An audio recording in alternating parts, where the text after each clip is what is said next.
సంక్రాంతి బరిలో సూపర్ హిట్గా నిలిచి దాదాపు 330 కోట్లు వసూలు రాబట్టిన హనుమాన్ చిత్రం ఓటీటీ విడుదల కోసం ప్రేక్షకులు ఎంతగానో ఎదురుచూస్తున్నారు. ఇటీవల ఈ చిత్రం విజయవంతంగా 50 రోజులు కూడా పూర్తి చేసుకుంది. సినిమా విడుదలై 2 నెలలు దాటుతున్నా ఓటీటీ విడుదలపై ఇప్పటివరకు ఒక క్లారిటీ అంటూ లేదు.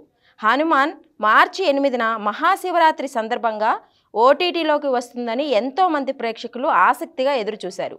అయితే ఈ సినిమా డిజిటల్ హక్కుల్ని సొంతం చేసుకున్న జీ5 మాత్రం కొన్ని గంటల ముందు సినిమా రిలీజ్పై ఎలాంటి అప్డేట్ లేదంటూ ట్విస్ట్ ఇచ్చింది. కానీ ఇప్పుడు ఓటీటీ కన్నా ముందు టీవీలో ప్రసారం కానుంది హనుమాన్.